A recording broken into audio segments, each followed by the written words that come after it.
Bonjour, êtres du petit peuple, elfes, fées et corrigans. Donc un joyeux anniversaire au Cancer. Désolée, je suis un petit peu en retard, mais bon. Comme c'est un tirage pour l'année à venir à partir de la date anniversaire, donc vous aurez tout le temps de le regarder quand même. Donc comme pour les autres signes, ça se passe donc en 2 étapes. Un premier un petit peu sur l'astrologie du signe par lui-même, et après un tirage avec la roue astrologique, mais plus en rapport donc avec comment ça va se passer sur cette année. Et pour finaliser, 3 petites cartes pour généraliser un petit peu cette année à venir. Ensuite, donc on va commencer par la première partie. Donc là, comme je l'ai dit, nous sommes donc dans le signe du Cancer, et donc la planète qui lui correspond, c'est donc la Lune. Voilà. Alors, c'est un signe qui part du 22 juin au 22 juillet. C'est donc un signe d'eau et qui correspond à l'été. Donc, qui est cardinal, c'est-à-dire que c'est le premier signe en début de saison, et qui met en fait sa quantité d'énergie pour mettre tout en route. C'est la mise en route. Le signe par lui-même donc va donner des personnalités sensibles, émotives, maternelles, très reliées à la famille. Ce sont des personnes très introverties et réservées et qui se protègent en fait derrière leur carapace. Donc c'est un signe qu'on appelle cyclotimique parce qu'il change beaucoup d'humeur, parce qu'il garde beaucoup les choses intérieurement et qui rumine beaucoup. Et la correspondance anatomique de ce signe, justement, correspond à l'appareil digestif et à l'estomac. C'est parce que, comme je disais juste avant, ils intériorisent énormément, ils ruminent énormément, donc il peut y avoir des problèmes à ce niveau-là. Et donc la planète qui le gouverne, donc c'est la Lune. Donc l'intuition, les ressentis, tout ce qui est caché, tout ce qui est émotionnel, donc tout ce qui est côté féminin aussi, parce que la Lune c'est vraiment la féminité. Et donc c'est vraiment ce côté avec les cycles naturels de la Lune qui sont donc très très rapides, très changeants, et d'où souvent on fait attention aux marées, et donc les changements d'humeur en font partie. Donc c'est vraiment un signe très émotif et très intériorisé. Voilà pour le petit cours d'astrologie. Donc on va démarrer avec la roue et voir dans chaque domaine comment ça se passe. Donc la maison 1 qui est en général l'ascendant, mais qui va plus nous montrer donc l'état d'esprit du moment sur les personnes donc, du signe du Cancer. Donc rien de très surprenant. Nous avons donc l'ermite et le pendu. Donc avec l'ermite, c'est vraiment des personnes, justement, c'est comme je dis, un espèce de retrait, de repliement sur soi pour évaluer les choses, pour s'intérioriser, pour essayer de s'éclairer et pour pouvoir avancer. Et là, on l'a avec le pendu. Donc le pendu, c'est un petit peu se sentir dans une immobilité un petit peu forcée, où on ne sait pas trop, il faudrait qu'on voie les choses un petit peu différemment. Et voir les choses sous un angle différent pour pouvoir en fait éclairer son chemin. Celle-ci nous dit la joie grâce à l'épanouissement spirituel, éclairer aussi le chemin de quelqu'un, trouver des réponses à vos questions grâce à la méditation. Donc là vraiment, je dirais pour les cancers, là pour ce moment, il y a vraiment de l'intériorisation sur eux-mêmes, et donc aller de l'avant, et pour pouvoir aller de l'avant, avoir un recul différent et prendre de la hauteur, voir les choses autrement, voilà, pour pouvoir avancer. Ensuite, la maison 2 correspond aux biens financiers. Donc là, on a l'amoureux et le chariot. Il est clairement dit qu'il va y avoir des choix à faire et peut-être même des choix très rapides. Est-ce que on envisage d'acheter un bien ou de faire des prêts, etc. ou de partir en voyage, pourquoi pas. Là, il y a vraiment quelque chose qui, au niveau finance qui va se faire très très rapidement. Un choix, une décision par rapport à un projet, quelque chose. Oui, on y va, on fonce, quoi. Donc, avec la maison 3, qui correspond soit aux frères et sœurs ou aux contacts en général autour de nous, tout ce qui est communication. Donc, on a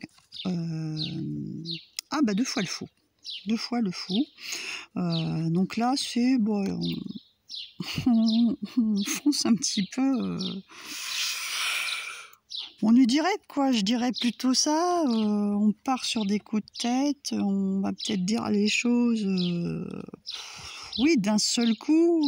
Attention, parce que ça va peut-être pas plaire à tout le monde, parce que la façon dont ça va être exprimé, étant un signe très introverti, voilà, ça peut être des choses qu'on lâche d'un seul coup, parce que... c'était un peu bloqué en fait. Et là, oui, faites attention à vos communications quand même autour de vous, de la façon dont vous dites les choses, ça peut être perçu. Vous voyez cette femme-là, oh là là, bon, on peut prendre peut-être mal les choses pour certaines personnes. Voilà. La maison 4 qui correspond donc à la famille, aux parents, etc., mais aussi bien vous en tant que parents. Nous avons la justice et l'empereur. Donc là, l'empereur est quand même quelqu'un qui est très, très patriarche, et qui peut être un peu dur. On nous demande peut-être d'équilibrer un petit peu ce côté. Vous êtes peut-être un petit peu surprotecteur aussi, d'équilibrer les choses afin de ne pas être trop autoritaire en fait, et laisser un petit peu d'espace à votre entourage, ne pas leur donner un sentiment de les étouffer, hein. Bon, après ça peut être aussi éventuellement des choses qui peuvent aller vers le divorce, mais moi je dirais plutôt là, moi je partirais plutôt sur le fait attention de ne pas être trop autoritaire et de savoir équilibrer son caractère en fait, hein. Tout comme avec celle d'avant, avoir ce côté impulsif de dire les choses. Avec la maison 5, donc ça va être le rapport avec les enfants et donc tout ce qui est côté maternel. Donc là, on a de nouveau l'empereur, hein, quand même, et l'étoile. Donc, ouais, ça serait bien que vous vous remettiez en question. C'est bien d'être posé, de savoir diriger en fait ses enfants, de pouvoir les aiguiller, etc. Mais avec l'étoile, on nous demande un petit peu d'adoucir les choses, hein, de les dire. Vous avez peut-être pour vos enfants des souhaits, etc. Mais faites-le en douceur, quoi. C'est pas trop de rigidité. Et surtout, ne pas, en fait, des rêves que vous n'avez pas réalisés, les transposer sur vos enfants qui réalisent vos rêves à vous et pas les leurs, quoi. Voilà. Donc, attention à cette autorité qui est peut-être un petit peu trop pesante. Laissez à vos enfants leurs rêves à eux. Les soutenir, oui, c'est bien. Par contre, leur imposer des choses, ça non, parce que faites-le en douceur, quoi.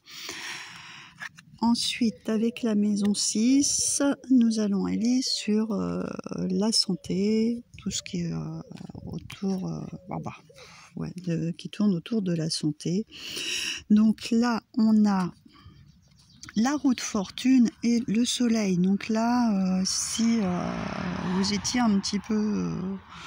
avec des problèmes de santé quelconques, la roue nous dit qu'il y a des changements clairement positifs qui viennent à vous. Et là, on reprend des forces, on rayonne. Là, on a donc un phénix. Hein, on renaît, quoi. Il y a de nouveau de l'énergie. Hein, s'il y avait une baisse de tension, une baisse de morale, quelque chose comme ça, vraiment là les choses se remettent en place, la roue tourne, hein, il y a clairement un changement qui arrive et vous allez être de mieux en mieux. Ensuite, avec la maison 7, nous sommes donc dans les unions, donc le conjoint. Donc là, on nous parle du monde et on nous parle du jugement. Donc c'est un peu particulier, hein. On nous dit que c'est l'épanouissement avec quelqu'un, il y a encore cette chose de justice, d'équilibre. Donc pour moi c'est un aboutissement en fait, au niveau des liens, on peut avoir une relation très bonne en fait. Vous avez peut-être retrouvé justement une âme sœur ou quelque chose comme ça, mais on nous parle encore d'équilibrer, hein, de savoir oui c'est bien, vous êtes au top du top, mais attention à cet équilibre, il peut être toujours un petit peu précaire selon vos états d'humeur, toujours pareil, hein, comme vous êtes un signe très, très changeant, équilibrez votre humeur pour que cette union stable continue. Ensuite, avec la maison 8, elle qui correspond à la mort, mais bon, pas forcément mort dans le sens... ça peut être la mort, comment vous la percevez, mais ça peut être aussi quelque chose qui se termine dans un domaine particulier. Donc là, on a donc de nouveau le pendu. Et la justice. On a vraiment la justice qui ressort beaucoup, hein, ou la balance, hein, comme dans le jugement. On vous demande vraiment de voir les choses sous un nouvel angle,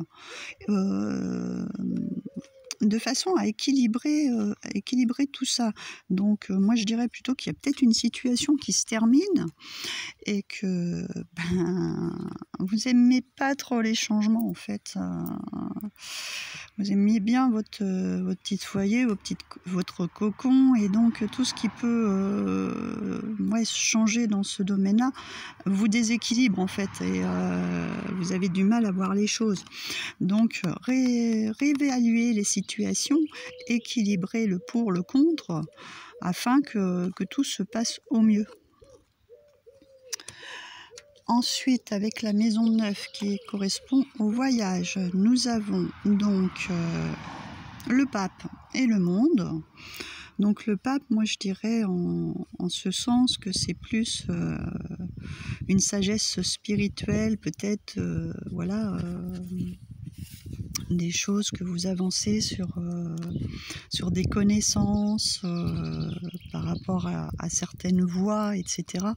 Avoir une approche de quelqu'un qui vous aiguille sur tous ces domaines-là avec sagesse et compréhension, un petit peu comme un mentor, et il va vous apprendre mais plein de choses, quoi, c'est plutôt voyage spirituel, et en plus vous avez le monde qui va vous aiguiller sur plein de domaines et pour avancer très très vite en fait, et parce que là vous êtes entouré des éléments qui sont on va dire une très forte symbolique dans le sens spirituel, hein. On est obligé de se connecter à tous les éléments. Le monde nous dit qu'elle est reliée à la terre ainsi qu'au céleste. Donc vraiment il y a cette voie qui nous indique que oui, vous êtes apte à faire, c'est plutôt des voyages spirituels. Moi je vois plutôt ça dans ce terme de voyage. Ensuite, pour la maison 10 qui correspond donc au travail, nous avons le chariot et de nouveau la roue de fortune. Il me semblait que j'avais déjà eu la roue, non? J'ai pas eu. Non, c'est le chariot que j'ai déjà eu, je te dis des bêtises. Donc le chariot nous dit, pareil, une avancée, un changement peut-être justement dans le travail, ou peut-être un changement de poste, des choses qui arrivent très très rapidement, et des changements aussi sur cette année à venir. Donc soit, comme je vous ai dit, soit un changement de travail, soit un changement de poste, et quelque chose, vous allez, pareil, on nous demande toujours toujours de façon à équilibrer les choses, parce qu'on a là vous avez un cheval blanc, là vous avez un cheval noir. Il y a cette dualité en vous qui fait que vous êtes toujours avec ce tiraillement de changement d'humeur, un coup oui, un coup non. Donc il va falloir savoir équilibrer ça. En plus, là de nouveau dans ces trous, on nous parle de quoi? Du rythme des saisons. On nous parle du rythme des éléments, puisque chaque saison correspond à un élément. Donc là, il y a vraiment quelque chose en rapport à vos énergies, à les équilibrer aussi en fonction des rythmes des saisons, de respecter ça. Voilà. Ensuite, avec la maison 11, donc là, on est sur les amitiés. Donc là, on a la force et on a l'impératrice. Donc là, pour moi, avec la force, ça nous parle de relations en amitié très sincères, très respectueuses, sur qui vous pouvez compter. Et vous êtes quelqu'un sur qui on peut compter. Vous êtes même, je dirais, plutôt très maternel avec vos amis. Vous avez un lien très très fort. Pour vous, vos amis, c'est un peu comme votre famille. Voilà. Donc, quand vous donnez votre amitié, c'est sincère. Il n'y a pas de faux semblant avec ça. Vous pardonnez facilement aux autres. S'il y a quoi que ce soit, vous êtes vraiment dans ce côté maternel d'avoir un lien très fort avec vos amis. Ensuite, avec la maison 12, donc ça c'est les ennemis ou comment que ça s'appelle, les épreuves. Hein. Donc là, on a donc la grande prêtresse et donc la mort. Donc la grande prêtresse me fait vraiment passer à ce côté lunaire, puisque de toute façon, c'est tout ce qui est intériorisé, tout ce qui est caché, tout ce qu'on ne dit pas forcément, mais qu'on ressent. Et donc la mort, c'est peut-être des amitiés ou des épreuves qui sont en train de se terminer, parce que dans la mort, là, on avait quelque chose qui nous disait d'évaluer une situation sur un nouvel angle. Donc il y a peut-être une situation qui est en train de se terminer. Alors est-ce que c'est au travail, ou est-ce que c'est par rapport à un achat de biens, ou dans votre famille où il y a des changements, il y a quelque chose qui se termine pour un renouveau. Donc vous qui êtes très intuitif et avec beaucoup de ressenti, allez-y avec sagesse. Ne vous tracassez pas, parce que vous êtes quand même un signe qui rumine beaucoup et qui s'inquiète pour un rien.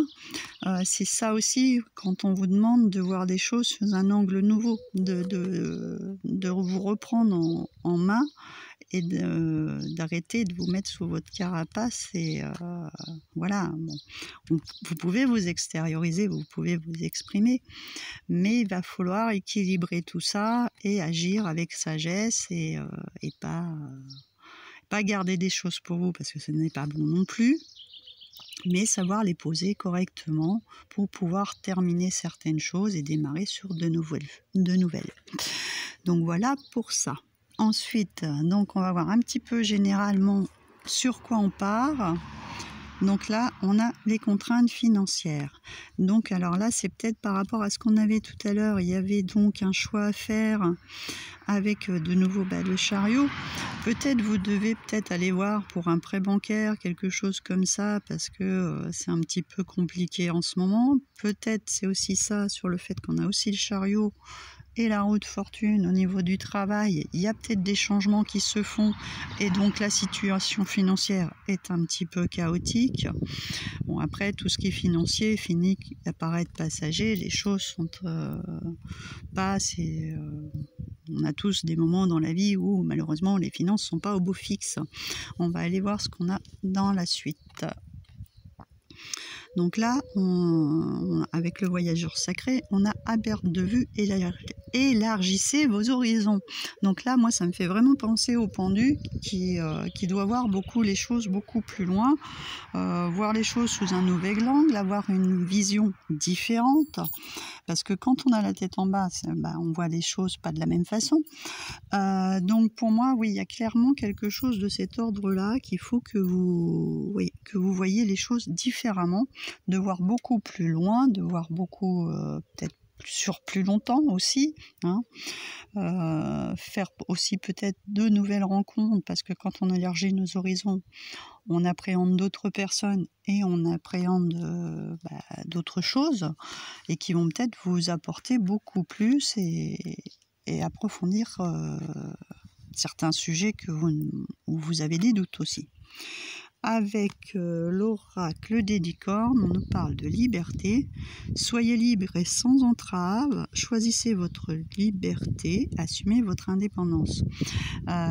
Vous êtes quand même quelqu'un qui est très très famille, donc c'est bien, hein, je ne vais pas contredire cet état d'esprit, mais être aussi un petit peu, vous occuper de vous, être un petit peu plus à l'écoute de vous-même, prendre un petit peu, justement, être un petit peu détaché de ce fait, comme était l'empereur, qui est là en permanence à être près des siens et pas leur laisser de liberté, etc.